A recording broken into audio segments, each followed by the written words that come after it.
রসুল আমার আলো আশা, রসুল আমার ভালোবাসা, রসুল আমার প্রেম বিরহের মহিল আলোচনা, রসুল আমার কাজে কর্মে অনুপ্রেরণা। সূরার নাম কি বলেন? সূরার নাম কি? তাহা। আল্লাহ রাব্বুল আলামিন তাহা একটা আয়াত, আল্লাহ রাব্বুল আলামিন সুন্দর করে বলছেন, তাহা মা আনজালনা আলাইকাল কুরআনা লিতাশকা ইল্লা তাযকিরাতাল লিমান ইয়াখশা تنزيلا ممن خلق الأرض والسماوات العلى الرحمن على العرش استوى جرب الله طه একটা আয়াত। এই আয়াতের কোনো অর্থ, এর কোনো তথ্য, এর কোনো সঠিক কোনো ব্যাখ্যা পৃথিবীর কোনো মানুষ কোনোদিন বের করতে পারবে না। কোরআনের ভিতরে দুই ধরনের আয়াত রয়েছে, একটা অস্পষ্ট দুর্বোধ্য। পৃথিবীর সমস্ত ভাষাবিদকে ডাক দিয়ে বলছেন, ও ভাষাবিদেরা, কত বড় ভাষাবিদ হয়েছে, কত জ্ঞানী হয়েছে, কিয়ামত হয়ে যাবে, এই যে আয়াতগুলো আমি তোমাদেরকে দিয়েছি, এই সমস্ত আয়াতের অর্থ তোমরা কিয়ামত পর্যন্ত আবিষ্কার করতে পারবে না। জোরে বলি সুবহানাল্লাহ। এটা চ্যালেঞ্জ। এটা আয়াতে মুতাশাবিহাত হুরুফে মুকাত্তাআত 29টি সূরার সামনে আছে। কয়টা সূরার সামনে? 29টি সূরার সামনে। তার মধ্যে একটা হলো সূরা তাহা। এই সূরাটার ভিতরে একটা, সূরাটার পিছনে একটা তাৎপর্য আছে। ইসলামের সবচেয়ে বড় শত্রু ছিলেন এক সময়, যিনি ইসলামকে বরদাস্ত করতে পারতেন না। রাসূলের নাম শোনা মাত্রই আবু জাহেল অর্ডার দিল, কে? মুহাম্মদ বিন আব্দুল্লাহকে হত্যা করবে। কে আছো? কোন যুবকটা আছো? 26 বছরের টকবকে যুবক, ইয়াং খাত্তাবের ছেলে ওমর সে সময় সামনে দাঁড়িয়ে বলছে, আবু জাহেল, আমাকে চেনা যায়? আমাকে দায়িত্ব দাও, আমি মুহাম্মদ বিন আব্দুল্লাহর কল্লা কেটে তোমার সামনে হাজির করব। জোরে বলি নাউজুবিল্লাহ। কি চিত্র ছিল মক্কায় দেখেন। আবু জাহেল বলল, ওমর ইবনুল খাত্তাব রাদিয়াল্লাহু তাআলা আনহু তখন শিরকিয়াতের দুর্গন্ধে তার লাইফটা পচে যাচ্ছিল। শিরকিয়াতের ভ্রান্ত চেতনা নিয়ে রাসূলকে মারার চিন্তা মাথায় নিয়ে রওনা দিয়েছেন, মারবেন, মেরে ফেলবেন। এই কথা আবু বকরের কানে চলে গেল। তিনি বললেন, ইয়া রাসূলুল্লাহ, ওমর তো আসতেছে। রাসূল বললেন, ওমরও যদি আসতে চায়, ওমরকে আসতে বাধা দিও না। সুবহানাল্লাহ বলবেন না? ওমরকে আসতে বাধা দিও না। হেদায়েতের মালিক কে বলেন তো? আসতে বলবেন না, হেদায়েতের মালিক কে? আল্লাহ। কত জঘন্য হতে পারে একটা মানুষ যে রাসূলকে মারতে যায়। চিন্তা করা যায়? একটু চিন্তা করলে কিন্তু বোঝা যায়, কিন্তু যে হত্যার, মানুষ হত্যার চিন্তা যার মাথায় কাজ করে, সে লোকটা কত জঘন্য ছিলেন, জঘন্য হতে পারে। স্বাভাবিকভাবে একটা মানুষকে তো হত্যা করাও তো কঠিন একটা বিষয় না। যে ব্যক্তি অন্যায় করে কোনো মানুষকে হত্যা করে, একটা মুমিনকে হত্যা করে, ফাকাতালান নাস জামিআ, সেজন্য গোটা পৃথিবীর মানুষকে হত্যা করলো। এটা কি আমার কথা না কোরআনের কথা? কোরআনের কথা। একটা মানুষের জীবনের মূল্য অনেক, তো অনেক মূল্য। সাইয়েদনা ওমর শিরকিয়াতের দুর্গন্ধ নিয়ে রাসূলকে মারার জন্য প্ল্যান নিয়ে যখন বের হলেন, বের হতে নেই তার কানে একজন সংবাদ দিল, ওমর, তুমি কি জানো তোমার নিজের ভগ্নিপতি, তোমার বোন সহ কালেমা পড়ে মুসলমান হয়ে গেছে? কে? ফাতিমা বিনতে খাত্তাব, তোমার আপন বোন। অগ্নিশর্মা হয়ে গেলেন, চরম ক্ষিপ্র হয়ে গেলেন, রেগে গেলেন, গতিরোধ হয়ে গেল। নিজের বাড়ির দিকে রওনা দিলেন, বোনের বাড়ির দিকে রওনা দিলেন। দরজায় দাঁড়ায়া দাঁড়ায়া নক করছেন। নক করার আগে তার কর্ণকুহরে ঢুকে গেল সূরা তাহা। সূরা তাহা প্রথম 4-5টা আয়াত যখন ওমরের কানে চলে গেছে, ওমর মনে মনে চিন্তা করছে, না হারে এমন সুন্দর কথা তো জীবনে আমার কানে কখনো আসে নাই। যেরকম সুবহানাল্লাহ। তাহলে মেধার দরকার আছে না নাই? জ্ঞানের দরকার আছে না নাই? অনেক বুড়া চাচা 80 বছর হয়ে যায়, 60 বছর হয়ে গেছে, চাচা কোরআন পড়তে পারে না, দাঁতগুলো পড়ে গেছে, চুলগুলো পেকে গেছে, চাচা কোরআন পড়তে পারে না, বাবা মুখে আসে না। দাদা আপনি কি ওই যে ধুনটের ওই মোড়ে, ধুনটের মূল পয়েন্ট কি? হুকুমালি।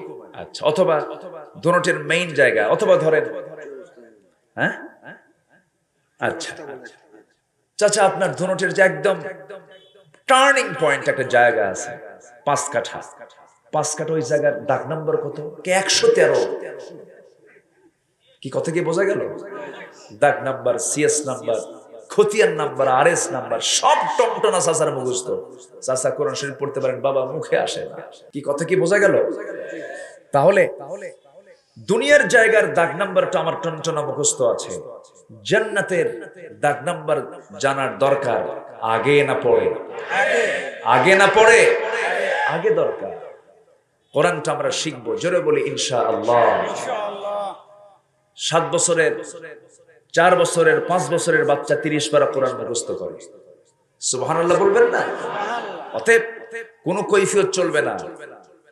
আল্লাহ পারি নাই, কে পারলি না কেন? কি কথা কি বোঝা গেল? পারতে হবে, শিখতে হবে, আমরা শিখবো, জোরে বলি ইনশাআল্লাহ। সালমান ফার্সি ইসলাম কবুল করেছেন বুড়া হয়া, বেঁচে ছিলেন 250 বছর। কত বছর? 250 বছর। যখন তিনি ইসলাম কবুল করেন তখন বুড়া মানুষ। এই জন্য শিক্ষার কোনো বয়স নাই। আমরা শিখতে এসেছি, আমরা শিক্ষার্থী, বলি আলহামদুলিল্লাহ। জি, আমরা শেষ পর্যন্ত থাকবো। আমার তো ইলম কালাম তেমন নাই, ভাঙ্গা চূড়া কিছু কথা বলি, মানুষ আসে একটু কথা বলি। এই যে শিক্ষার একটা পরিবেশ, ওয়াজ মাহফিল আমার দেশে হয়, 100 বছরের ঐতিহ্য এটা পালন হয়ে আসছে। কিন্তু কি যেন একটা জুজুর ভয় দেখিয়ে, কি যেন একটা এর পিছনে কেমন যেন একটা চাল খাটিয়ে একটা মহল এরা চায় যে এই মাহফিলগুলোকে কেমন করে সমাজ থেকে বিলুপ্ত করে দেওয়া যায়। একটা মহল আছে না নাই বলেন তো? অবশ্যই আছে, আছে। সবাই না, গভর্নমেন্ট এটাকে কখনো চায় না বন্ধ করতে, গভর্নমেন্ট চায়, সবাই চায়, কিন্তু নাস্তিক্য চেতনা ইসলামকে পছন্দ করে না। এরা এই দেশের ভাবমূর্তিকে তারা নষ্ট করার অপপ্রয়াস চালাচ্ছে। আছে না নাই? এটা মৌচাক। এটা কি মাহফিল হলো? কি মৌচাক? মৌচাকে মধু থাকে, মৌচাকের পাহারাদার হলো মৌমাছি। মৌমাছির পেছনে থাকে হুল। কি থাকে? হুল। আপনি মধু নিবেন, মৌমাছি নামক পাহারাদারের সঙ্গে আপনাকে পীড়িত করতে হবে। মৌমাছি আমার কিছু মধু দাও, আপনি মধু নিতে পারবেন, ঢিল মারবেন, হুল ফুটিয়ে দেওয়া হবে। ঠিক কিনা? এই ওয়াজ মাহফিল গুলোর দরকার আছে না নাই? আসতে বলবেন না, আছে না নাই? যাত্রা ভালো না মাহফিল ভালো? বলেন। মহিলা স্টেজে নাচানো ভালো না মাহফিল ভালো? যারা মাহফিলকে উৎসাহিত করতে চায় না তারা যাত্রার পক্ষে। যাত্রায় নগ্নতা আছে না নাই? বেহায়াপনা আছে না নাই? যাত্রাতে অশ্লীলতা, বেহায়াপনা, পর্দাহীনতা আছে না নাই? এমনও ভাই আমার দেশে আছেন যারা যাত্রা কমিটির সভাপতি, মাহফিল কমিটির সভাপতি। আল্লাহ খুশি থাক, শয়তানও বেজার না হোক। এরকম আছে না নাই? সম্মানিত ভাইরা, এটা করা যাবে না। আমরা দ্বিমুখী হব না একমুখী হব? বলেন, দ্বিমুখী না একমুখী? ভাইরে বাঁচবো কয়দিন? লাভটা কি? চেয়ার তো আমার না, মূলত আমরা চেয়ারম্যান, কিন্তু আসলে তো আমরা চেয়ারম্যান না। চেয়ার মূলত কার? একটা আয়াত আছে, সেই আয়াতের নাম হচ্ছে আয়াতুল কুরসি। আয়াতুল কুরসি সবাই পারেন না? মোটামুটি সবাই পারি তো। আয়াতুল কুরসি মানে চেয়ারের সূরা, গদির সূরা। আয়াত কুরসি মানে চেয়ার। তো চেয়ার মূলত বান্দার না আল্লাহর? বান্দার না আল্লাহর? আমাদের চেয়ারটা ট্রান্সফার হয় সলিমুদ্দিন থেকে কলিমুদ্দিন পায়, মুসার থেকে ঈসা পায়, ঠিক কিনা বলেন? আল্লাহর চেয়ার চেঞ্জ আছে? আসতে বলবেন না, চেঞ্জ আছে? চেঞ্জ নাই। তাহলে মূল চেয়ার তো তার। চেয়ার কারো না, ক্ষমতা কারো না, দাপট কারো না, অহংকার কারো না, সব কিছু একমাত্র কার বলেন? একটু জোরে বলুন, কার? আল্লাহ তাআলার। বন্ধ করে আল্লাহ তাআলার সমস্ত কিছু। আল্লাহ রাব্বুল আলামিন বলছেন, যারা পারেন ঠোঁট মিলিয়ে বলুন, কুলিল্লাহুম্মা মালিকাল মুলকি তুতিল মুলকা মান তাশা ওয়া তানজিউল মুলকা মিম্মান তাশা ওয়া তুইজ্জু মান তাশা ওয়া তুযিল্লু মান তাশা বিয়াদিকাল খায়র ইন্নাকা আলা কুল্লি শাইইন কাদির। জোরে বলুন আল্লাহু আকবার। যাকে ইচ্ছা তুমি সম্মান দাও, যাকে ইচ্ছা তুমি লাঞ্ছিত করো, দিনের ভিতরে রাত ঢুকাও, রাতের ভিতরে দিন ঢুকাও। এই ক্ষমতা কারো আছে নাকি? এই ক্ষমতা কার? এই যে আমরা আসছি, এখন কার্তিক মাস চলছে। কি মাস? কার্তিক মাস চলছে। কার্তিক মাসে দিন বড় না রাত বড়? রাতটা বড়। গ্রীষ্ম যখন বর্ষাকাল ছিল, ওই বৈশাখ মাস যখন পেয়েছিলাম, বৈশাখ জ্যৈষ্ঠের দিন বড় না রাত বড়? দিন বড়। বৈশাখের দিন বড়, আবার এইদিকে কার্তিক অগ্রহায়ণ পৌষের রাতটা বড়। দিনের মধ্যে রাত ঢুকালেন কে? রাতের মধ্যে দিন ঢুকালেন কে? এই ক্ষমতা একমাত্র কার? সে আল্লাহ বলছেন, বান্দারে ক্ষমতা কারো না, চেয়ার কারো না, অহংকার কারো না। কারণ অহংকার বান্দা করবি কেমনে? তুই তো আকাশের নিচে আছিস। আকাশ তো আমার।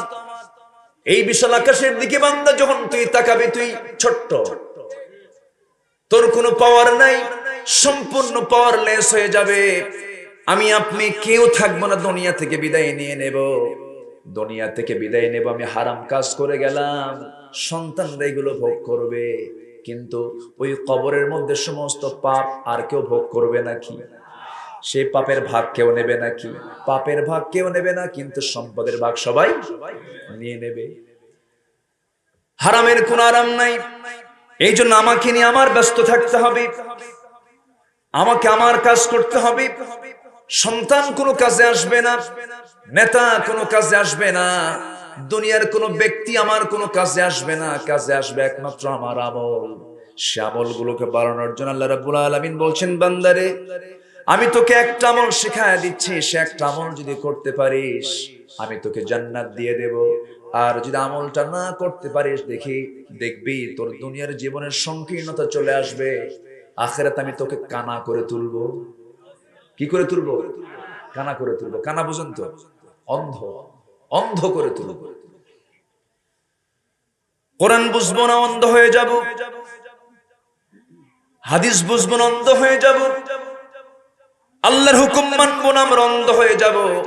আল্লাহ রাব্বুল আলামিন সুন্দর করে বলছেন, যারা পারেন ঠোঁট মিলিয়ে মিলিয়ে আমার সঙ্গে বলুন, ওয়ামান আ'রাদা আন যিকরি ফাইন্না লাহু মাঈশাতান দানকা ওয়া নাহশুরুহু ইয়াওমাল কিয়ামাতি আ'মা قال رب لم حشرتني أعمى وقد كنت بصيرا قال كذلك أتتك آياتنا فنسيتها وكذلك اليوم تنسى جربنا الله أكبر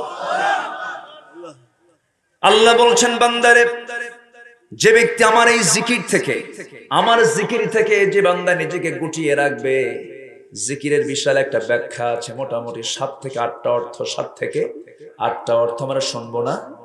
জোরে বলি ইনশাআল্লাহ। ঘুম আসছে নাকি আপনাদের? মিশা কথা। এলাকার লোকে দিনে ঘুমায় নাকি? হ্যাঁ, ঘুম পাচ্ছে না তো? আচ্ছা জি, বলি আলহামদুলিল্লাহ। দিলটা খুলে শুনতে হবে। কি খুলে শুনতে হবে? কোরআন বুঝতে হবে মাথা দিয়া না দিল দিয়া? দিল দিয়া। নাযালনা আলা কলবিকা রাসূল, কোরআন নাযিল করেছে আপনার দিলের উপরে। যারা মাথা দিয়া কোরআন পড়ে ওরা বোঝে কোরআনের মধ্যে কিছু নাই, এরকম কিছু লোক আছে না? আছে। আমরা কোরআন পড়বো দিল দিয়া, জোরে বলে ইনশাআল্লাহ। আমার ভাইরা, আমি খুবই আনন্দিত, আজকে জেমস ভাই আছেন, চেয়ারম্যান মহোদয় আছেন, সব মেহমান আজকে মাহফিল উপস্থিত। অনেক মাহফিলে দেখা যায় বহু লোকের নাম থাকে কিন্তু কেউ নাই, কিন্তু আজকে যত নাম আছে সব আছে, বলি আলহামদুলিল্লাহ। আমরা শেষ পর্যন্ত সবাই কিনে থাকবো, জোরে বলি ইনশাআল্লাহ। আমি খুবই আনন্দিত আজ। এর আগে আমি কয়েকবার এখানে এসেছি, এবারও আসছি। আমি খুব আনন্দিত। আপনারা মনে খুব একটা খুশি হন নাই? খুশি হয়েছেন তো? আল্লাহ যেন খুশি হন, জোরে বলি আমিন। সম্মানিত ভাইরা, গত বছর আসতে পারি নাই, আসবো কেমনে, আমি মিলাতে পারি নাই। ডেট একটা ছিল, ওই ডেটে তারা করতে পারলো না, করোনা, মাহফিল করোনা, বোঝেন না, এই জন্য মাহফিল হয় নাই। তো এবার হ্যাঁ পরে হয়েছে, কিন্তু আমি আসতে পারিনি। যাই হোক, মাহফিল গত বছর হয়েছে, রেগুলার হয়েছে, বলি আলহামদুলিল্লাহ। জি আল্লাহ, তুমি মাহফিলকে কিয়ামত পর্যন্ত কবুল করো, জোরে বলি আমিন। যারা মাহফিল বন্ধ করার পায়তারা করে, ওদের রক্তের মধ্যে আবু জাহেলের রক্ত লুকানো আছে, বাস সোজা কথা, আর কিছু বলার নাই। এই মাহফিলটা আমার এই চেয়ারম্যান মহোদয়, উনি বলেছেন তোমরা মাহফিল করো। আমি তো ইউনিয়নের অভিভাবক, তো ওনার আপ্রাণ চেষ্টায় এই মাহফিলটা হয়েছে। তাহলে শুকরিয়া আদায় করার দরকার আছে না নাই? মান লাম ইয়াশকুরিন নাস লাম ইয়াশকুরিল্লাহ। যে মানুষের শুকর আদায় করে না, সে আল্লাহর শুকর আদায় করে না। আমরা তাকে ধন্যবাদ জানাচ্ছি। খুব সুন্দর এই মাহফিলের পরিবেশটা তিনি তৈরি করে দিয়েছেন, বলি আলহামদুলিল্লাহ, জোরে বলি আলহামদুলিল্লাহ। আছে তো কিছু রেস্ট্রিকশন আছে, আমার দেশে কিছু দুষ্ট আছে, যারা মন্দিরকে কলঙ্কিত করতে চায়, যারা মসজিদকে কলঙ্কিত করতে চায়, এরকম কিছু দুষ্ট আছে না নাই? আসতে বলবেন না, আছে না নাই? এই সমস্ত কাজ প্রকৃত কোনো মুসলমান করতে পারে না, প্রকৃত কোনো হিন্দুও করতে পারে না, ঠিক কিনা? এই সমস্ত কাজ করতে পারে না। ইসলামী রাষ্ট্রের জনপদে, ইসলামী জনপদে যদি কোনো অন্য ধর্মের মানুষ যদি বসবাস করে, সেই অন্য ধর্মের মানুষটার কাছে, মানুষটা মুসলিম ধর্মের মানুষের কাছে, মুসলিম সমাজের কাছে এতটাই নিরাপদ, রাসূল বলে দিলেন ঝড়ের রাতে একটা পাখি তার বাচ্চাগুলোকে যেমন ঝড়ের কবল থেকে বাঁচানোর জন্য দুই দিকের পাখি মানে ডানা ছেড়ে দিয়ে আগলে রাখে, ও মুসলমান অমুসলিমদেরকে তোমরা এমন করে পাহারা দাও, জোরে বলি আল্লাহু আকবার। এটাই হচ্ছে ইসলাম। এটা কি ইসলাম? এটাই হচ্ছে ইসলাম। এর মানে আবার এটা না যে আপনি নারিকেলের নাড়ু খেতে যাবেন দুর্গা পূজায়, আমি কিন্তু এটা বলি নাই। আবার কি কথা কি বোঝা গেল? আচ্ছা, এটা কিন্তু আমি বলি নাই। আবার বলবেন না যে হুজুর আপনি এটা জায়েজ করে দিচ্ছেন, না, এই কাজ করা যাবে না, এটা হারাম। এটা কি? আমাদের জানাজায় কি তারা আসে, নামাজ পড়ে, জুমার নামাজে আসে, ঈদের নামাজে আসে, জানাজায় আসে, তাহলে ওরা তো আসে না, তো আপনি নারিকেলের নাড়ু খান কেন? আসতে কোন কোন জোরে কোন ঠিক কিনা? এগুলো করা যাবে না। যার দিন তার কাছে, যার দিন তার কাছে, আমার দিন আমার কাছে। সম্মানিত ভাইয়েরা, সম্মানিত বন্ধুগণ, কষ্ট দিয়ে ফেলতেছে আপনাদের, কষ্ট পাচ্ছেন না তো? তাহলে ইসলাম কবুল করতে রাসূলকে মারতে গেলেন কে? বলেন কে মারতে গেলেন? মারতে গিয়ে কি মারতে পারলেন? কোন সূরা শুনলেন? বলেন কোন সূরা শুনলেন? আজকে আলোচনা চলতেছে কোন সূরা? তাহা। তাহলে এই সূরার মধ্যে একটা মজা আছে না নাই? সাইয়েদনা ওমর আয়াতগুলো শুনলেন, আশ্চর্য হলেন।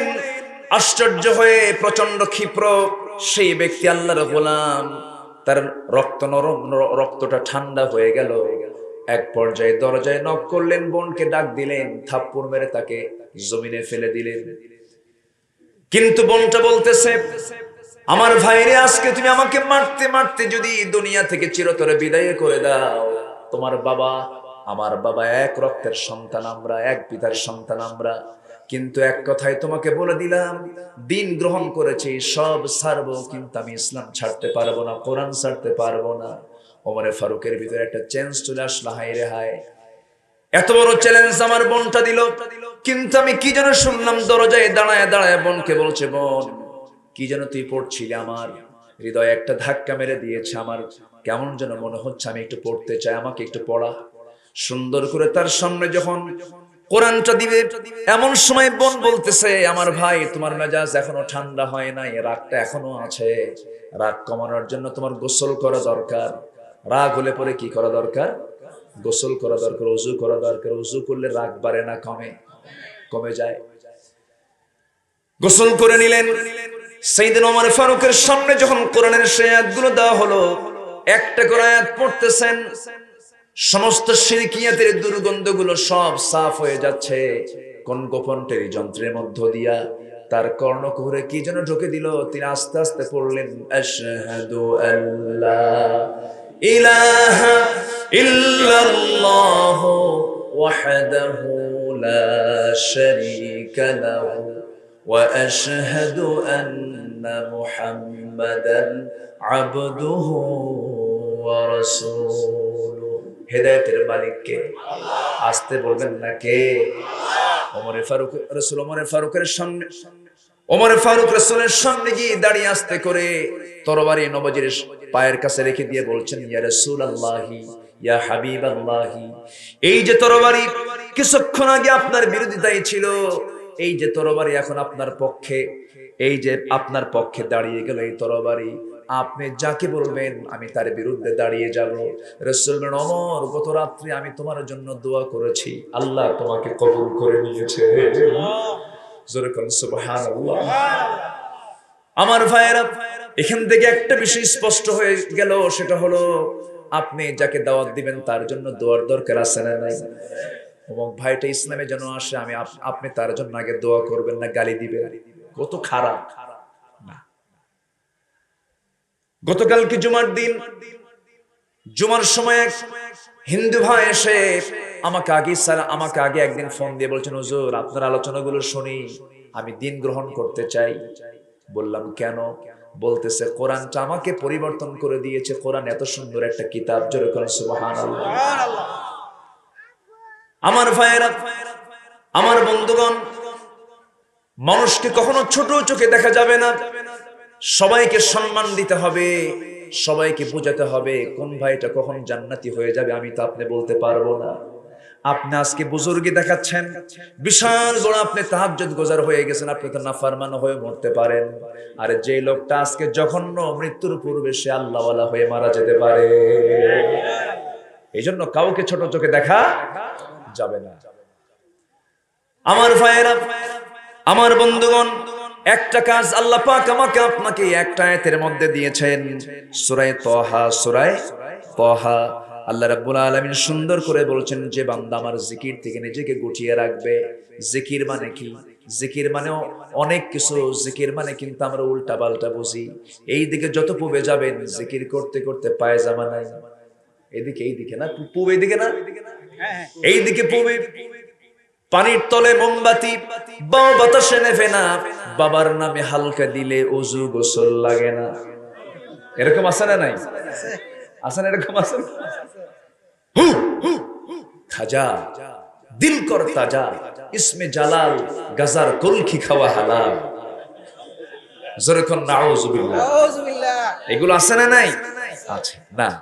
এগুলো জিকির না, এগুলো ভণ্ডামি, এগুলো কোথাও ইসলামে নাই। আবার বলে, হুজুর আপনাদের কোরআন হলো 30 পারা, আমাদের কোরআন হলো 90 পারা, 60 পারা বেশি, কম কথা। আবার আমার দেশে আবার কিছু কিছু জিকির আছে, জিকির করতে করতে ফানাফিল্লা হয় লাভ মেরে আম গাছে ওঠে, জাম গাছে ওঠে, বাঁশ গাছের আগায়, বাঁশের আগায় উঠে চড়ে বসে থাকে, ভুল করে বড়ই গাছে ওঠে না। বড়ই গাছে কি আছে? কাঁটা আছে। এগুলো দুষ্টামি, এগুলো ঠিক না, এগুলো করা যাবে না। এগুলো ইসলামের সৌন্দর্যে আঘাত হানে। ইসলাম তো এটা না। আসলে আপনার মুহাব্বত আল্লাহর সাথে হবে নামাজের ভিতরে। কিসের ভিতরে? জিকির মানে হচ্ছে নামাজ। জিকির মানে কি? একটা অর্থ কিন্তু বলে দিলাম। জিকির মানে কি? নামাজ। জিকির মানে হলো কোরআন। জিকির মানে কি? কোরআন। কোরআনের আরেকটা নাম কি? জিকির। বলেন কোরআন আরেকটা নাম কি? জিকির। তাহলে বলেন কোরআনের নাম কি? জিকির। কোরআন পড়লে কি হবে? জিকির হয়ে যায়। আমার ভাইয়েরা, আল্লাহ রাব্বুল আলামিন বলেন ফাআইনা তাযহাবুন, কোন দিকে দৌড়াও, কোন বাসে ওঠো, কোন গাছে ওঠো। ফাআইনা তাযহাবুন ইন হুয়া ইল্লা যিকরুল লিল আলামিন। এটাই হলো জিকির। কোরআনটা বেশি করে পড়ো, সকল জিকিরের হক তোমার আদায় হয়ে যাবে। কোরআন যে তেলাওয়াত যে দেহে বেশি, সেই দেহের রোগ কম। যে সমাজে কোরআন তেলাওয়াত বেশি, সেই সমাজে গন্ডগোল কম। আজ থেকে 20 বছর আগে কোন গ্রামের ভিতরে গেলে পরে গুনগুন গুনগুন করে দাদির নানির কণ্ঠে কোরআন তেলাওয়াত গুলো ভেসে আসতো, কানে আসতো কোরআন তেলাওয়াতের আওয়াজগুলো। সেই আওয়াজগুলো এখন না এসে সেটা দখল করেছে সিরিয়াল। আসতে কোন কেন? সেটা কি দেশি না ইন্ডিয়ান? দেশি না ইন্ডিয়ান? দেশি না হিন্দি? হিন্দি। আমি মুসলমান, আমি হিন্দি সিরিয়াল দেখছি। এই জন্য সব উল্টা পাল্টা হয়ে গেছে, সংস্কৃতি চেঞ্জ হয়ে গেছে, পোশাকগুলো চেঞ্জ হয়ে গেছে, কথাও চেঞ্জ হয়ে গেছে। ওই সমস্ত হিন্দি সিরিয়ালের মধ্যে পূজার পার্বণ গুলো, নাটকের মধ্য দিয়ে সমস্ত কিছু কালচার গুলো হচ্ছে। নামাজগুলো চলে যায়, আজান গুলো হয়ে যায়, মাথায় কাপড় নাই। এই যে মেয়েদের চালচলন গুলো আজকে উল্টা পাল্টা হয়ে গেছে, মূল কারণ হলো জিকির ধরেছি না ছেড়েছি? জিকিরটা ছেড়ে আমরা উল্টা জিকির ধরছি। ওগুলো সব বাদ দিতে হবে মুসলমান। আমার মা বোন, আজকের মাহফিলে যারা আসছেন, আপনার জন্য আল্লাহর জান্নাত খুবই সহজ। আমরা যারা পুরুষ আছি, আমাদের জন্য দারুণ কঠিন ব্যাপার। আমাদের জবাবদিহিতা মানুষের মেয়েদের চাইতে কম না বেশি? আয় ইনকাম আমাদের করতে হয়, হালাল হারাম আমাদেরকে দেখতে হবে।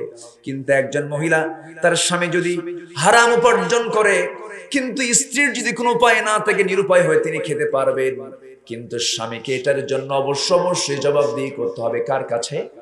আল্লাহর কাছে। অনেক ক্ষেত্রে মেয়েরা রেস্কিউ পেয়ে যাবেন, নাজাত পেয়ে যাবেন, কিন্তু দুঃখজনক হলেও সত্য, জাহান্নামী হবে পুরুষ বেশি না মহিলা বেশি? মহিলা বেশি জাহান্নামী হবে। কারণ মেয়েদের জাহান্নামে যাওয়ার অনেকগুলো কারণ আছে। এর মধ্যে 1 নাম্বার কারণ হলো, যেটা সমাজে আজকে নাই, সেটা হলো মেয়েদের গায়ে কাপড় চোপড় নাই। কাপড় চোপড় আছে, খুব অভাব। যত বড় ধনী তত অভাবী, ওর গায়ে কাপড় চোপড় থাকে না। ঠিক কিনা বলেন? গরিবরা এত অভাবী, কিন্তু ওদের গায়ে কাপড় চোপড় থাকে। মেয়েরা মোটামুটি যারা একটু গরিব শ্রেণী হয়, ওদের গায়ে মোটামুটি কাপড় চোপড় থাকে। যত ধনী মহিলা দেখবে তত ফকির, গায়ে কাপড় চোপড় নাই। এই শীতের ভিতরে কনকনে হাড় কাঁপানো শীত, থরথর করে কাঁপে, তার গায়ে কাপড় দেয় না। আছে না নাই? এই তো হচ্ছে অবস্থা। সম্মানিত ভাইয়েরা, সম্মানিত উপস্থিতি, আমার মা বোন মাহফিল আসছেন, অথচ আপনি কি জানেন মা, আপনার মতো একজন নারী এমন একটা দোয়া করেছিলেন, যে দোয়া আল্লাহ পাক কোরআনে কারীমের এই কিতাবের মধ্যে কোট করেছেন। জোরে কোন সুবহানাল্লাহ। তাহলে মেয়েদের দাম আছে না নাই? আছে। একজন নারী কি দোয়া করেছিলেন তিনি? আসিয়া আলাইহিস সালাতু ওয়াস সালাম, নাম শুনেছেন তো? আসিয়ার বাড়ি কোথায়? অনেকে চুপ করে আছে, মনে হয় ওইদিকে কি ওই ধনুটের ওই পাশে নাকি? আচ্ছা, কোথায় বাড়ি বলেন? মিশর। মিশর বাড়ি আসিয়া আলাইহিস সালাতু ওয়াস সালামের। কার বউ বলেন? কার বউ? ফেরাউনের বউ হয়েও আসিয়া ভালো না খারাপ? হ্যাঁ, শুধু কি ভালো না অনেক ভালো? আল্লাহ আল্লাহ। সূরা তাহরীম দেখবেন। মায়েরা কি আজকের মাহফিল আসছে? মায়েরা আছে? বলি আলহামদুলিল্লাহ। আসিয়া আলাইহিস সালাতু ওয়াস সালাম কি নারী ছিলেন! আল্লাহু আকবার, কি দাম ছিল তার! চিন্তা করা যায়, রাজ দরবারের তৎকালীন গোটা পৃথিবীর সুপ্রিম পাওয়ার ফেরাউন, সুপ্রিম পাওয়ার, তার স্ত্রী হচ্ছে আসিয়া। নাম, ডাক, সম্মান, যশ, খ্যাতি, প্রভাব, প্রতিপত্তি সব আছে। ফেরাউন বলল, আসিয়া তুমি আমার রাজরানী, তুমি কি করলা? তুমি কি ইসলাম কবুল করছো? দিন গ্রহণ করছো? হ্যাঁ, ইসলাম কবুল করেছি। আমার নবী হচ্ছে মূসা। সুবহানাল্লাহ বলবেন না? আমার নবীকে মূসা। আমার দিন হলো ইসলাম। আমার বইয়ের, আমার কিতাবের নাম হলো তাওরাত। আর আমার প্রভু কে? আসতে বলবেন, আমার প্রভু কে? ফেরাউন বলছে, আসিয়া তুমি কি জানো এটার পরিণতি কি হতে পারে? আসিয়া মিষ্টি মুখে হাসি মুখে বললেন, আপনি আমার স্বামী, আমি আপনাকে সম্মান করি, অনার করি, কিন্তু আমি এই আনুগত্য করতে পারবো না।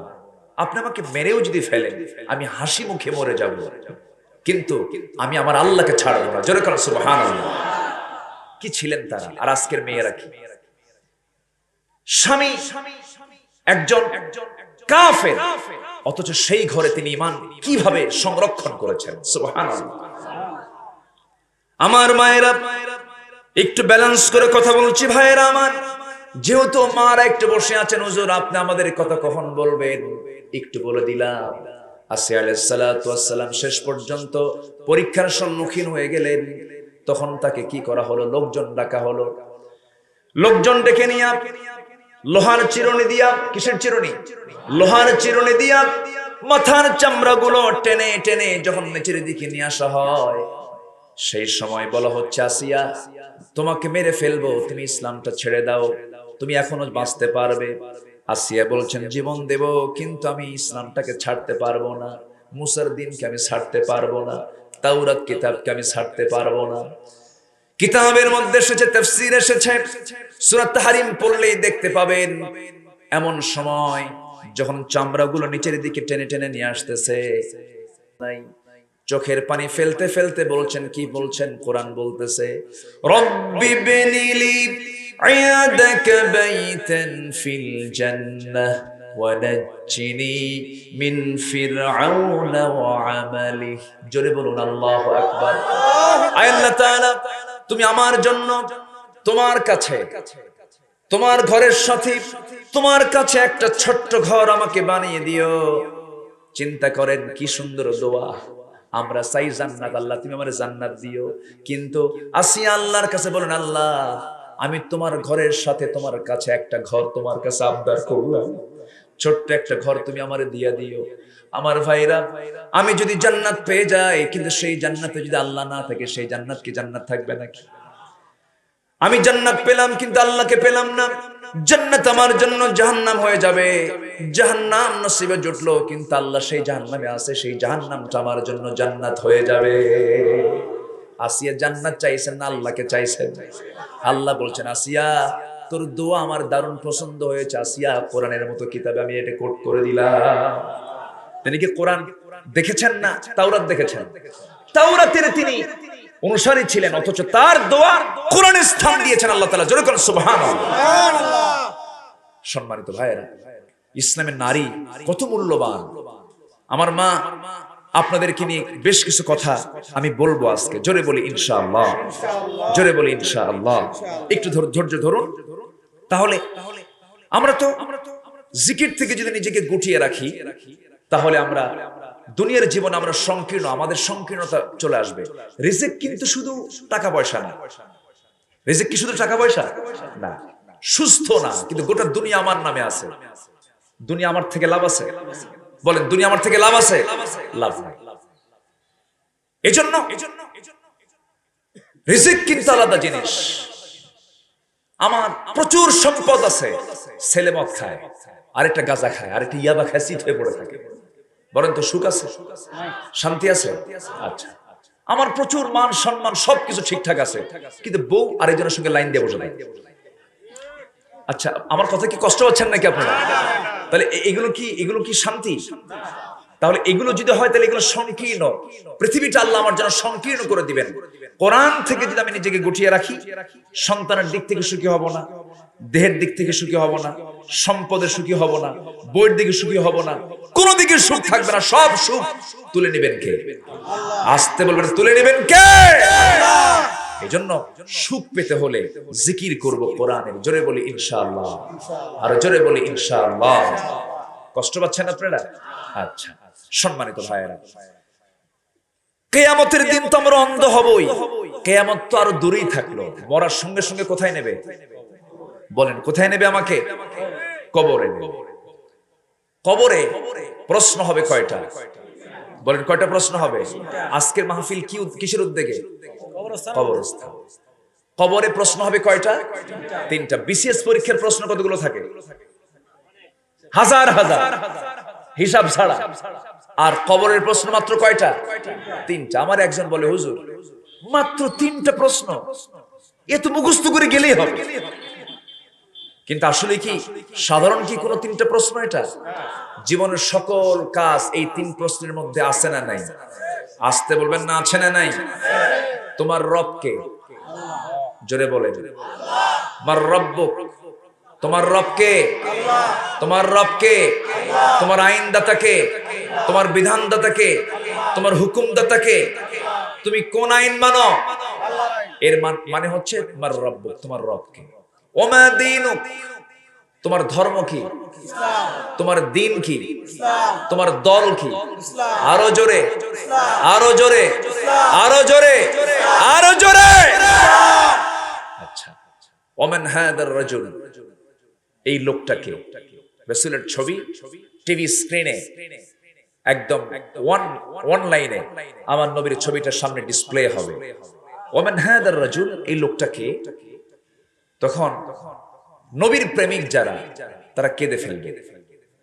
যারা নবীর বন্ধু, যারা নবীর আশিক, যারা রাসূলকে দেখা মাত্রই অস্থির হয়ে বলবে, নবিয়ুনা মুহাম্মদ সাল্লাল্লাহু আলাইহি ওয়াসাল্লাম, ইনি হচ্ছেন আমার নবী, ইনি হচ্ছেন আমার লিডার, ইনি হচ্ছেন আমার নেতা জনাবে মুহাম্মদুর রাসূলুল্লাহ। তাহলে এই তিনটার সাথে যদি আমার জীবনের মিল না থাকে, আমার কি জবাব মিলবে? আসতে বলবেন না, মিলবে? আচ্ছা, একটা এই পৃথিবীতে কর্মী বেশি দরকার না নেতা বেশি দরকার? মানে কর্মী বেশি থাকে না নেতা বেশি থাকবে? বলেন। একটা সমাজে থাকতে হবে নেতা বেশি না কর্মী বেশি? কর্মী বেশি, নেতা কম। নেতা হবে কম, কর্মী হবে। মসজিদে ইমাম কয়জন? মুসল্লি অসংখ্য, মুসল্লি অসংখ্য, ইমাম একজন। এখন সমাজে প্রেজেন্ট আমরা যে সমাজে বসবাস করছি, এখন কর্মী বেশি না নেতা বেশি? আমি কিন্তু বলি নাই, আপনারা বলেন। আপনারা কেউ কি বলে আমি কর্মী? কায়েম লিডার, আমি তো নেতা। ও কি? ও ছাতা মাথা আছে না নাই? আসতে বলুন না, আছে না নাই? এই জন্য কামড়া কামড়িও আছে না নাই? কামড়া কামড়িও আছে। মসজিদে কামড়া কামড়ি আছে? মসজিদে নাই। কারণ এখানে নেতা, বলেন নেতা কয়জন? একজন। আমার ভাইয়েরা, আকলমন্দ ইশারা বাসাত, সচেতন ব্যক্তির জন্য ইঙ্গিতটাই যথেষ্ট। আমরা বোঝার চেষ্টা করব, একটু বোঝার চেষ্টা করবেন। আমি সবার কাছে করজোরে মিনতি জানাই, দম ফুরালে শেষ হয়ে যাব আমরা, যে কোনো মুহূর্তে দুনিয়া থেকে বিদায় হয়ে যাব। নেতা আল্লাহ রাব্বুল আলামিন আমার আপনার জন্য সিলেকশন করে দিয়েছেন। আমার রব তো আল্লাহ তো আছেনই, আমার নেতাও আছেন। একজন মুসলিমের জীবনে একমাত্র নেতা একজন, তিনি হচ্ছেন মুহাম্মদুর রাসূলুল্লাহ সাল্লাল্লাহু আলাইহি ওয়াসাল্লাম। এই যদি চেতনাকে লালন করে যদি আমরা চলতে পারি জীবনের সকল ক্ষেত্রে, সেই সময় কবরে এই তিনটা জবাব মিলে যাবে। বলতে পারবো আমি রাসূলকে নিয়ে আমরা স্বপ্ন দেখব এবং মুখে লালন করব, হৃদয়ে লালন করব।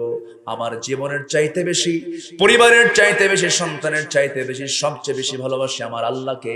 আর নাম্বার সেকেন্ড হলো মুহাম্মদ সাল্লাল্লাহু আলাইহি ওয়াসাল্লামকে।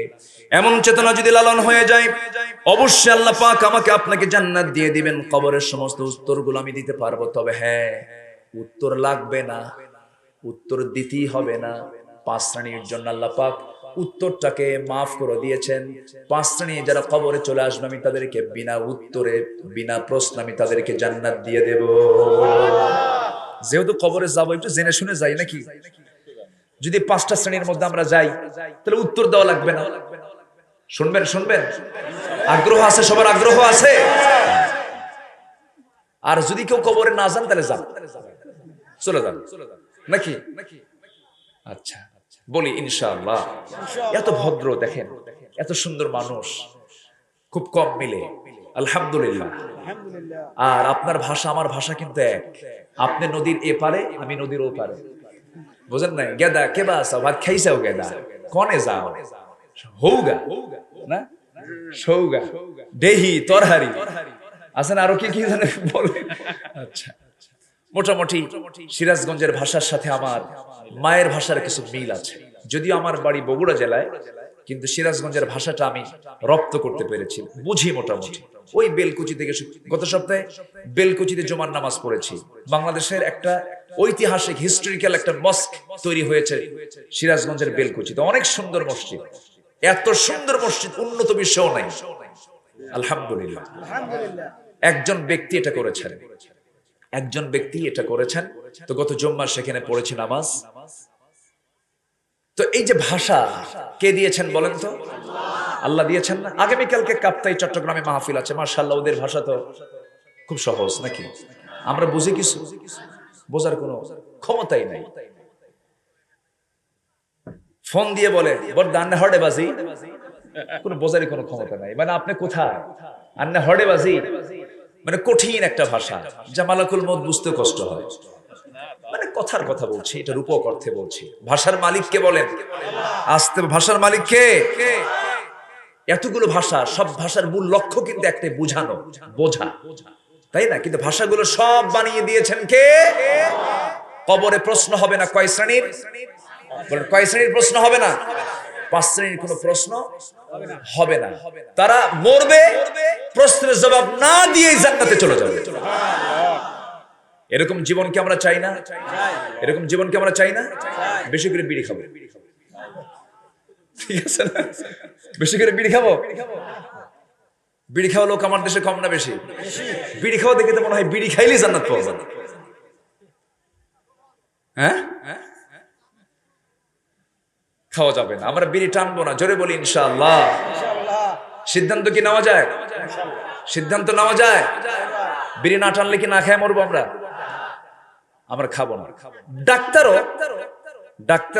ডাক্তারের কাছে গেছে, হাঁপানি হয়েছে, হাতের মধ্যে ডাক্তার বিড়ি নিয়ে বলে খবরদার বিড়ি খাবেন না। কিন্তু কি কথা কি বলছে?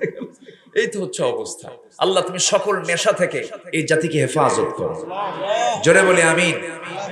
বিড়ির জন্য জবাবদিহিতা আছে না নাই? আপনার টাকা আছে, আপনি 400 টাকার বেনসন প্যাকেট কিনে একদিনে খেয়ে শেষ করলেন, আপনি শয়তানের ভাই। আসতে কোন কেন? জোরে বলেন ঠিক কিনা? 400 টাকায় কি চাউল সংসার একটা পরিবার চলবে না? চলবে। আপনি বিড়ি খায় শেষ করলেন। আবার পান খায় কিছু লোক আছে না? পান দিনে 100 খিলি, হ্যাঁ 100 খিলি পান। এরকম পানখোর আছে না? ঘুমের মধ্যে স্বপ্নে আছে না? স্বপ্নেও খায়, মানে ওর জন্মই হয়েছে পান খাওয়ার জন্য। এরকম আছে না নাই? না। আপনি এটা করবেন কেন? খান আপনি পান, পান খেতে মানা করছি না। বুড়া মানুষ পান না খেলে তো মানায় না। একটু ঠোঁট লাল হবে, তাই না? দাঁত একটু লাল হবে, জিহ্বা একটু লাল হবে, তুরু তাজা দেখা যাবে। দাদার মানে ঠোঁটগুলো লাল টকটকে হবে, নাতিরা দেখবে, মজা পাবে। ভালো কথা, আপনি পান খান, সমস্যা নাই। কিন্তু পানের সাথে আবার হাকিমপুরি রহমতুল্লাহ আলাইহি কেন? এখানে কথা আছে না নাই? আছে। হাকিমপুরীর ভিতরে যে পাতা, বিড়ির মধ্যে একই পাতা, there is no difference, একই জিনিস। সকল নেশা থেকে আমরা নিজেকে রক্ষা করব। জোরে বলি ইনশাআল্লাহ। আমি কিন্তু সবাইকে ফতোয়া দিলাম, হুজুরও দিলাম, জেনারেলকেও দিলাম, সবাইকে আমরা সতর্ক করে দিচ্ছি, আমরা সকল নেশা থেকে নিজেকে গুটিয়ে রাখবো। জোরে বলি ইনশাআল্লাহ। আচ্ছা, এগুলো কথা কি সমাজের মানুষের বলার দরকার আছে না? আচ্ছা, বললাম। সম্মানিত ভাইরা, কবরে আযাব হবে না 5 শ্রেণীর। এর মধ্যে 1 নম্বরের শ্রেণী হচ্ছে সেই সমস্ত ব্যক্তি যারা রাত জেগে জেগে রাষ্ট্রের সীমানা যারা পাহারা দেয়। সুবহানাল্লাহ বলেন। রাষ্ট্রের সীমানা যারা পাহারা দেয়, কিন্তু সে যদি অন্য ধর্মের হয় তাহলে কি পাবে? তাহলে কি তাকে প্রশ্ন করা হবে না? প্রশ্ন করা হবে। মুসলিম হতে হবে। কি হতে হবে? মুসলিম এবং ইসলামী রাষ্ট্র হতে হবে। কি রাষ্ট্র হতে হবে? ইসলামী রাষ্ট্র।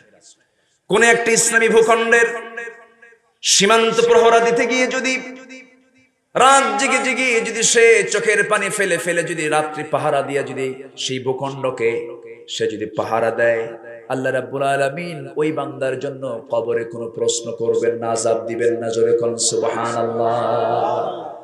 আমার নবীর 2জন সাহাবীর কথা মনে হয়ে গেল। 12 লক্ষ বর্গ মাইলের রাষ্ট্রপ্রধান আমার নবীজি, আমার নবীজি রাষ্ট্রপ্রধান হয়েছেন রাজনীতি না কইরা, না রাজনীতি করে?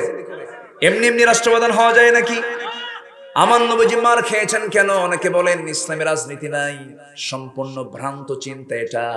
ইসলাম আছে সব জায়গায়, যেখানে ইসলাম নাই সেখানে কিচ্ছু নাই। সব জায়গায় ইসলাম আছে না নাই? রাষ্ট্রে ইসলাম আছে না নাই? সব জায়গায় ইসলাম আছে, ছিল, থাকবে। আর তুমি ইসলাম নিয়ে কথা বলবা, তুমি থাকবা না। কি ঠিক কিনা? ইসলাম নিয়ে যে কটূক্তি করবে জিহ্বা আমরা টেনে ছিড়বো। ইসলাম কার? ইসলাম তোর বাপের না যে তুই ইসলাম নিয়ে কথা বলবি। ইসলাম নিয়ে যেই কথা বলবে আমার বাপ হলো তাকে ছাড়াছাড়ি নাই। রাজি আছেন কারা কারা? হাত উঁচু করে দেখা।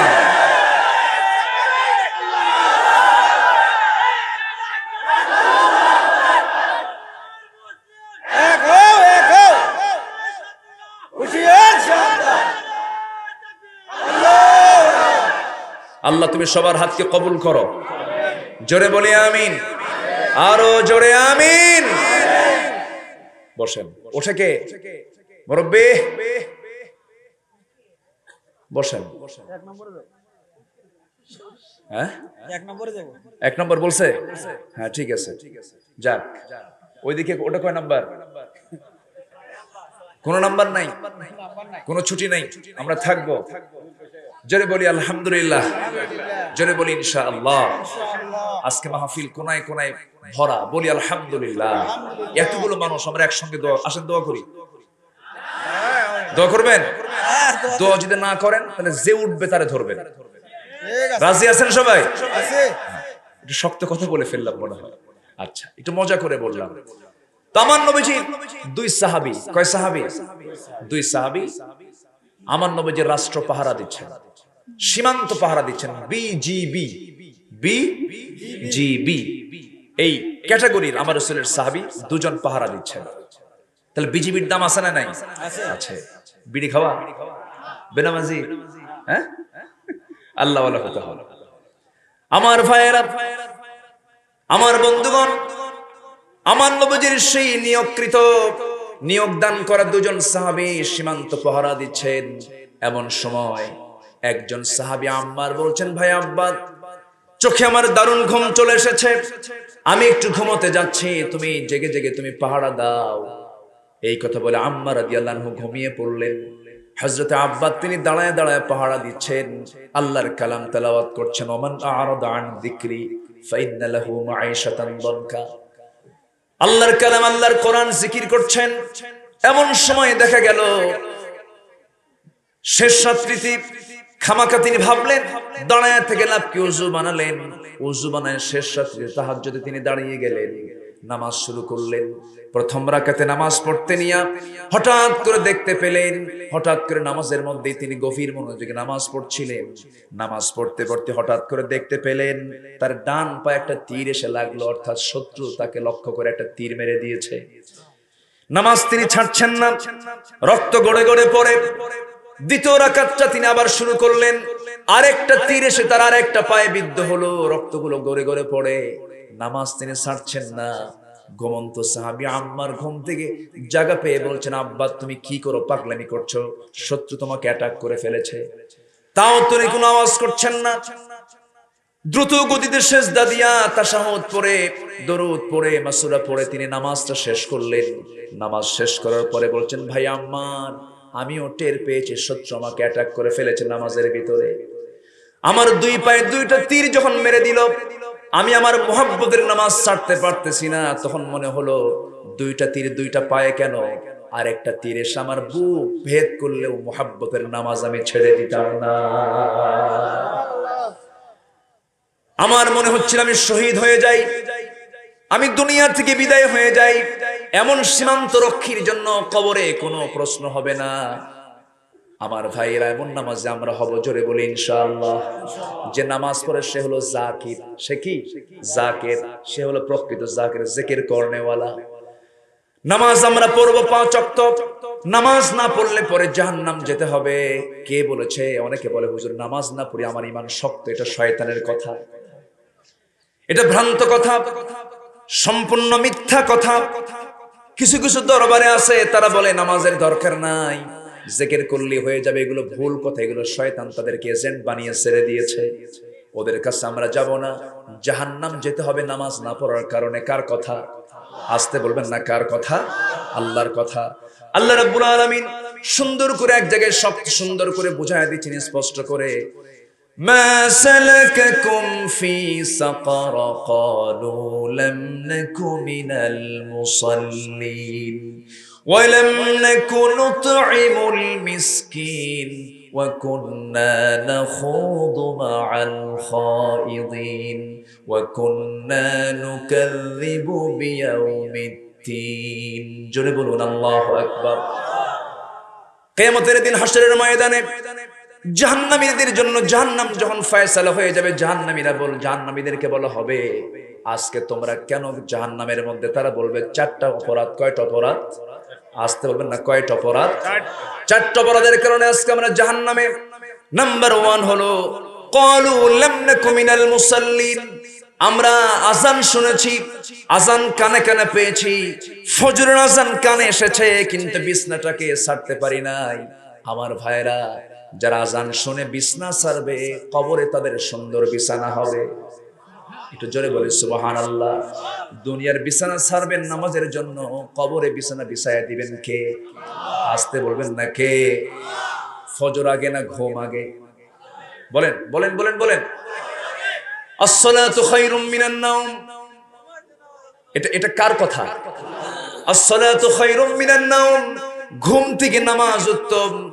আপনি যদি সেই সময়টা ঘুম পাড়তে থাকেন, বুঝতে হবে ওই ঘুমটা আপনার জন্য রোগের কারণ হবে, অসুখের কারণ হয়ে যাবে, আপনি অসুস্থ হয়ে পড়বেন। অতএব আপনি ঘুম থেকে জাগা পান নাই ভিন্ন কথা, কিন্তু আপনাকে টার্গেট করতে হবে, আপনাকে জাগতে হবে। হঠাৎ করে আপনি ঘুম পাচ্ছেন, সেটা ভিন্ন কথা। এরকম হতে পারে অনেক সময়। যখন জাগা পাবেন তখন নামাজ পড়বেন। কিন্তু আপনি প্ল্যান যদি থাকে, রাত 9টার দিকে 10টার দিকে আপনি শুয়ে পড়েছেন, মনে মনে প্ল্যান, অথবা 12টার দিকে মনে মনে প্ল্যান করেছেন ফজরের সময় উঠবো, অ্যালার্ম লাগবে না। আল্লাহ পাক প্রত্যেকটা ব্রেনের ভিতরে এক্সট্রা একটা অ্যালার্ম দিয়ে রাখেন, বান্দা ওই সময় টের পেয়ে যায়। সুবহানাল্লাহ। আমার ভাইয়েরা, নামাজটাকে ছেড়ে দেওয়া যাবে না। সালাত ত্যাগ করার পরিণামটা কি? সালাত ত্যাগ করার পরিণাম হলো জাহান্নাম। জাহান্নামে যেতে হবে, জাহান্নামে জ্বলতে হবে। দুনিয়াতে যারা রুকু করতে পারবে না, হাশরেও তারা রুকু করতে পারবে না। দুনিয়াতে যারা সেজদা দিতে পারবে না, তারা আখিরাতেও সেজদা দিতে পারবে না। সেদিন বলবে হচ্ছে না সেজদা, হচ্ছে না রুকু। আমার ভাইরা, সেই জন্য নামাজের প্র্যাকটিসটা আমরা সুন্দর করে করব। জীবনে নামাজ ছেড়ে দেব না, এমন কি সিদ্ধান্ত নেওয়া যায় নাকি? এমন সিদ্ধান্ত কি নেওয়া যায়? একটু হাত উঁচু করে দেখান তো দেখি, বলে ইয়া আল্লাহ। আরো জোরে ইয়া আল্লাহ, ইয়া রহমান, ইয়া রহিম। আমাদেরকে 5 ওয়াক্ত সালাত আদায় করার তৌফিক তুমি আল্লাহ দিয়ে দাও। জোরে বলি আমিন। আরো জোরে আমিন। হাত নামান। নামাজ কি বেপর্দা শিখায়? আস্তে নামাজ কি বেপর্দা শিখায়? যে মহিলা নামাজ পড়বে সেই মহিলা কি বেপর্দায় থাকতে পারে? যে মহিলা নামাজ পড়বে সে কি একা একা মার্কেটে শপিং এ যেতে পারে? যে মহিলা নামাজ পড়তে পারে সে মহিলা কি এরকম করে পরপুরুষের সামনে নিজের সৌন্দর্য দেখাতে পারে? আসতে বলবেন না, দেখাতে পারে। কিন্তু এরকম দেখানো মহিলা আছে না নাই? আছে। কত বড় অপরাধ ইসলামের এগুলো, কত বড় ইসলামের দৃষ্টিতে এগুলো অপরাধ। আজকে চোখের সামনে অবলীলায় একটা পরপুরুষ, একটা পরনারী একাকী নির্জনে গাছের গোড়ায়, দেওয়ালের চিপায়, ক্যাম্পাসের সামনে, সবার সামনে বসে বসে ঘন্টার পরে ঘন্টা টাইম পাস করছে। আছে না নাই? এগুলো কি ছোটখাটো অপরাধ? আসতে এটা কি ছোটখাটো অপরাধ? শক্ত অপরাধ। এগুলো শক্ত শাস্তি ইসলাম নিশ্চিত করেছে। কিন্তু আজ আমরা সব চোখের সামনে এগুলো দেখছি, কিন্তু কিচ্ছু বলছি না। আজকে সমাজ নষ্ট করার পিছনে সবচেয়ে ইহুদি খ্রিস্টানদের ষড়যন্ত্র হলো মুসলিম পরিবারের মেয়েদেরকে উলঙ্গ করে ঘর থেকে বের করা। আমার মার, আমার বোনের, আমার মেয়ের ইজ্জতের দাম আছে না নাই? আসতে বলবেন না, আছে না নাই? আমার জীবনের সগীরা কবীরা, ছোট বড় সব গুনাহ তুমি আল্লাহ মাফ করে দাও। জোরে বলি ইয়া রাব্বাল আলামিন, ইয়া রাব্বাল আলামিন। তিনজন সদস্য মারা গেছে আর একজন ব্রেন স্ট্রোক করে স্মৃতিশক্তি হারিয়ে গেছে, খুবই অসুস্থ। জি, এই মাহফিলের তিনজন সদস্য ইতিমধ্যে তারা দুনিয়াতে নাই। আচ্ছা, আল্লাহ তুমি তাদের কবরটাকে জান্নাতের নূর দিয়ে ভরিয়ে দাও। একজন ব্রেন স্ট্রোক করেছেন, আল্লাহ তুমি তাকে শিফায়ে কামেলা আজেলা দান করো। আল্লাহ তুমি তাকে দ্রুত সুস্থ করে আমাদের মাঝে ফিরে আসার তৌফিক দিও। আসুন আমরা এখন সোজা চাইবো কার কাছে? আল্লাহর কাছে। বসুন সবাই, যে যেখানে আছেন বসে পড়ুন। তাবারকের ব্যবস্থা নাই তো? রাতও করবেন, খাওয়াবেন না, এটা তো খুব ভুল। আগামীতে খাওয়াবেন, খাবেন আপনারা? খাবেন আগামীতে? দেখছো খাবে, আজকে দিলে আরো ভালো হতো। তাই তো শোনেন, খাওয়া আছে যেখানে, দুর্নাম আছে, ঝাল বেশি ঝাল কম, লবণ হয় নাই, কি খাওয়ালো কি হলো দরকারই নাই, ঠিক আছে না? জি, আসুন আমরা দোয়া করি। আমরা ওয়াস্ত সব দিকই করতে পারি, বুঝেন না? জি, আসেন আমরা আল্লাহর কাছে চাই, আল্লাহর কাছে প্রার্থনা করি। জি জি, আমাদের ডান পাশে যিনি বসে আছেন, আজকে আমার খুব খাওয়াইছে, আল্লাহ তুমি তারে খাওয়াও। জোরে বলি আমিন। আমি আর কি খাই, বডি দেখে তো টের পান, কিন্তু উনি অনেক আয়োজন করছেন, অনেক আয়োজন করেছেন, খুব ভালো মানুষ আলহামদুলিল্লাহ। দাড়ি নাই মুখে, এই সমস্যা। জি, আল্লাহ তুমি তাকে দাড়িওয়ালা বানাও। যে জোরে বলে আমিন, আরো জোরে আমিন। জি আলহামদুলিল্লাহ। যাক, জি উনি ইলেকশনে দাঁড়াচ্ছেন, আল্লাহ তুমি তার মধ্যে যদি কল্যাণ থাকে তুমি তাকে কামিয়াবি দিয়ে দাও, কল্যাণ না থাকলে দরকার নাই। কথা বোঝেন নাই? তোমার যদি কল্যাণ মনে হয় তুমি কবুল করো, জোরে বলি আমিন। তার জন্য যেটা অকল্যাণ সেটা দরকার নাই। আমি কিন্তু এরকম কথাই বলি, সন্তান জন্ম নিলে বলবেন না আল্লাহ তুমি তার হায়াত বাড়ায় দাও, ঠিক আছে, আল্লাহ যদি ভালো হয় রেখে দাও এখন, আর খারাপ হয় তুমি এখনই নিয়ে যাও, মোহাব্বত তৈরি হবে। তাছাড়া কি কথা কি বোঝা গেল?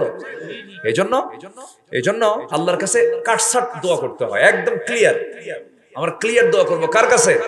আল্লাহর কাছে। আসুন আমরা আল্লাহর কাছে চাবো। আমার কথায় কেউ কষ্ট পাননি তো? কষ্ট পেলে আমার কিছু করার নাই।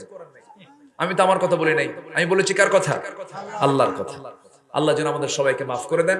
খুব ভালো, পীরহাটির এই মাটি আমার জন্য খুবই ফেভারিট একটা জায়গা। আমি কেন জানো এর দিকে একটা দুর্বলতা আমার বারবার কাজ করে। এক একটা মাহফিলে এক একটা ডেট, আপনাদের দোয়া। আমি তো আপনাদের এলাকার সন্তান, সেই হিসেবে বলি প্রতি বছর না হলেও 12 থেকে 14,000 মাহফিলের দাওয়াত আসে। এখন বছরে ধরেন দেশ থেকে 200 মাহফিল নয় করা যায়। যদি আপনি 200 কে দিয়ে 12,000-কে গুণন ভাগ করেন, যা মাহফিল শেষ করতে লাগবে 75 বছর। কত বছর? এক বছরের মাহফিলে যদি 75 বছর সময় লাগে, তাহলে চিন্তা করেন। সে তার ভিতর থেকে আমি চুজ করে একটা মাহফিল আমি এই ময়দানে দিয়ে যাই। আপনারা খুশি তো? আর যদি খুশি না হন বলে দিবেন, আমি আর আসবো না। আর আসবো দেখা যাক, জোরে বলি ইনশাআল্লাহ। জি আসেন দোয়া করি। হ্যাঁ, এখানে আসা লাগবেই। হ্যাঁ জি, দেখা যাক ইনশাআল্লাহ। বগুড়ার সোল আসছে না, ওই সব বগুড়ার, বুঝলেন, বগুড়ার সোল। আর এলাকার হচ্ছে, এই এলাকার কি গেদা, বগুড়ার সোল আর এলাকার গেদা।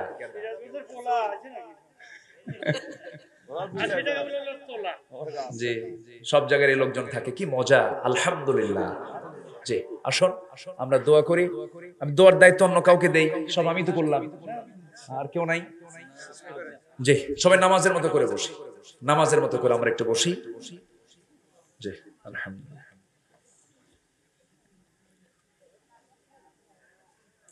اللهم صل على محمد وعلى آل محمد كما صليت على إبراهيم وعلى آل إبراهيم إنك حميد مجيد. اللهم بارك على محمد وعلى آل محمد كما باركت على إبراهيم وعلى آل إبراهيم إنك حميد مجيد. পীরহাটি কবরস্থানে অনেক মাইয়াত শুয়ে আছে, আমরা তাদের রুহের মাগফিরাত কামনা করছি। যারা দুনিয়া থেকে বিদায় নিয়েছেন, আল্লাহ তুমি তাদের জিন্দেগীর সমস্ত গুনাহগুলোকে মাফ করে দাও।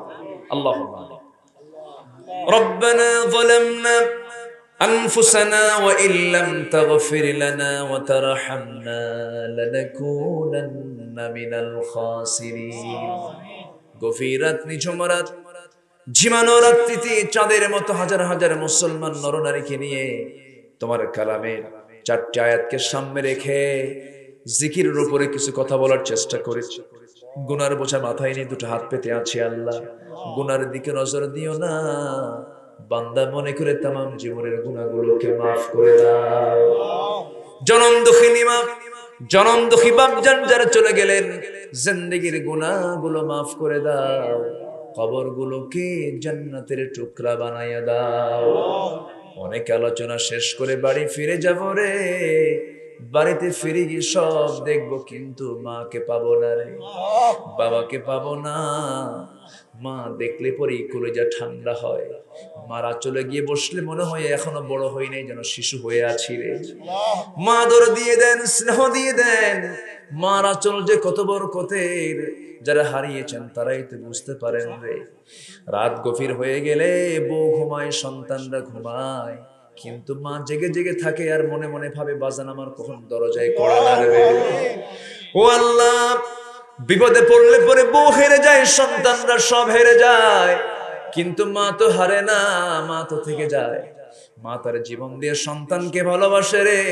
সেই মা যারা চলে গেল, জিন্দেগির গুনাহগুলো মাফ করো, কবরগুলোকে জান্নাতের বাগিচা বানায়া দাও। সবাই চক্ষু বন্ধ করুন, আল্লাহর শেখানো দোয়া পড়ি, দিল থেকে মন থেকে সবাই বলুন, রব্বির হামহুমা কামা রব্বায়ানি সগীরা, রব্বির হামহুমা কামা রব্বায়ানি সগীরা, রব্বির হামহুমা কামা রব্বায়ানি সগীরা। ও আল্লাহ, বিশেষ করে মাহফিলের আয়োজন যারা করলেন, শোনার জন্য দূর দূরান্ত থেকে যারা আসলেন, বিনিময়ে কিয়ামতের কঠিন ময়দান, যেদিন কেউ কাউকে চিনবে না, মা সন্তানকে ভুলে যাবে, সন্তান মাকে ভুলে যাবে, কেউ কাউকে বুঝবে না, চিনবে না, অস্বীকার করে বসবে। যেদিন মানুষ কাঁদতে কাঁদতে চোখের পানিগুলো পড়ে যাবে রে, ও আল্লাহ, চোখ থেকে রক্ত বের হওয়া শুরু হয়ে যাবে। সেই কঠিন মুসিবতের দিনে এই মাহফিল সবার জন্য নাজাতের মাধ্যম বানায়া দিও। ও আল্লাহ, আমার ডানে, আমার বামে, আমার সামনে, আমার পিছনে, আড়ালে যত ভাই, যত মা বোন হাত তুলেছেন, ও আল্লাহ, তুমি তো সবার অন্তরের খবর রাখো। যার যা চাওয়া তুমি আল্লাহ পাওয়া করে দিও। অসুস্থ সুস্থ করে দাও, ঋণগ্রস্ত ঋণ মুক্ত হওয়ার তৌফিক দিয়ে দাও, ব্যবসায় মন্দা বরকত দিয়ে দাও, পরিবার অশান্তি শান্তি দিয়ে দাও, ছেলে পেলে কথা শোনে না অনুগত করে দাও, পরিবারকে দ্বীনের জন্য কোরআনের জন্য তুমি আল্লাহ কবুল আর মঞ্জুর করে নাও। আয় আল্লাহ তাআলা, এই পৃথিবীতে আসার তো সিরিয়াল ছিল, যাওয়ার তো কোনো সিরিয়াল নাই। কে কখন চলে যাব জানি না। দাদার আগে নাতি যায়, বাবার আগে ছেলে যায়, মার আগে মেয়ে চলে যায়। এই তো দুনিয়ার নিয়ম রে, কে কখন চলে যাব জানি না। আল্লাহ, মূর্তি যখন হবে শহীদে মৌত কপালে জুটাইয়া দিও। আয় আল্লাহ তাআলা, মূর্তি যখন হবে শহীদে মৌত কপালে জুটাইয়া দিও। আল্লাহ, ও আল্লাহ, মাহফিলটার আয়োজন করতে গিয়ে যুবকরা অনেক কষ্ট করেছেন, যুবকদের খেদমতকে কবুল করো। শাহাদাত রফিক সহ যত যুবকরা আছে সবার নাম তো আমার জানা নাই, সবার খেদমতকে তুমি আল্লাহ কবুলের মঞ্জুর করে নাও, মুরব্বীদেরকে কবুল করে নাও। জিএমসি কলেজ কর্তৃপক্ষকে আমরা ধন্যবাদ জানাচ্ছি, তুমি তাদের খেদমতকে কবুল করে নাও। এই মাহফিলের জন্য এই জায়গাটা উজাড় যারা করে দিয়েছেন, আল্লাহ তুমি তাদেরকে পুরস্কৃত করো। প্রশাসনকে কবুল করে নাও। আয় আল্লাহ তাআলা, দুনিয়া থেকে কোন দিন বিদায় হব জানি না। ও আল্লাহ, মূর্তি যখন হবে আল্লাহ মেহেরবানি করে এমন ভাবে নিও না যেইভাবে নিলে পরে তোমার কাছে ধরা খেয়ে যাব। আল্লাহ মেহেরবানি করে মূর্তি যখন হবে আল্লাহ মেহেরবানি করে তোমার পছন্দের বান্দার কাতারে আমাদেরকে নিও। আয় আল্লাহ তাআলা চেয়ারম্যান মহোদয়কে তুমি আল্লাহ কবুল আর মঞ্জুর করে নিও। আয় আল্লাহ তাআলা অনেক মেহনত তিনি করেছেন, তার খেদমতকে তুমি আল্লাহ কবুল আর মঞ্জুর করে নিও। আল্লাহ তোমার বান্দাগুলোর সবার নাম তো আমার জানা নাই রে, তোমার বান্দাগুলো কোন জ্বালায় আছে তুমি আল্লাহ ভালো করে জানো। মেহেরবানি করে যার যা চাওয়া তুমি আল্লাহ পাওয়া করে দিও। যে ঘরে মেয়ে আছে বিয়ে হয় না, বিয়ের বন্দোবস্ত করে দাও।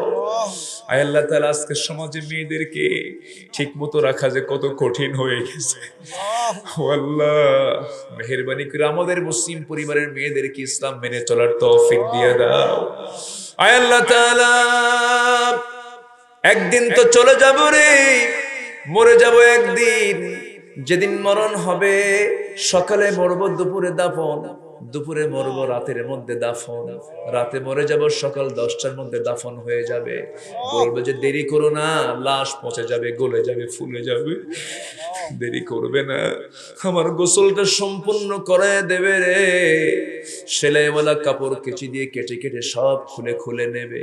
আমাকে এমন জামা পরায় দেবে রে, যেই জামার সেলাই নাই, পকেট নাই, বুতাম নাই। মাথায় বাঁধন দেবে, পায়ে বাঁধন দেবে।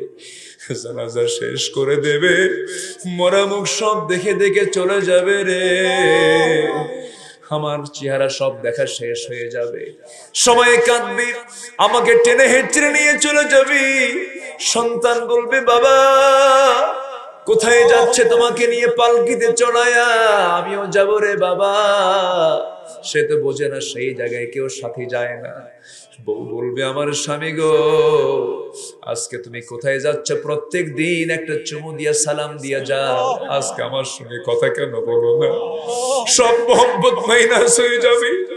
ওই কবরে রেখে আসবি, বাঁশ চাপা দেবে, মাটি চাপা দেবে রে, জীবনের শেষ বিদায় দিয়ে দেবে। 24 ঘন্টা চলে যাবে, নিজের দেহের ভিতরে পোকা জন্ম নেবে, মাথার চুলগুলো খসে খসে পড়বে, শ্যাম্পু দিয়া কাজ হলো না।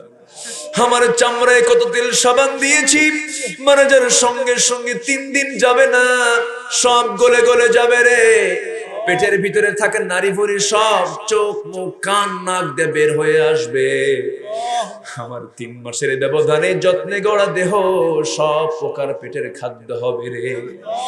3 মাস পরে কবর খুঁড়ে দেখা যাবে, ওই কবরে কয়েকটা হাড় গড়ছে না, কিছুই নাই।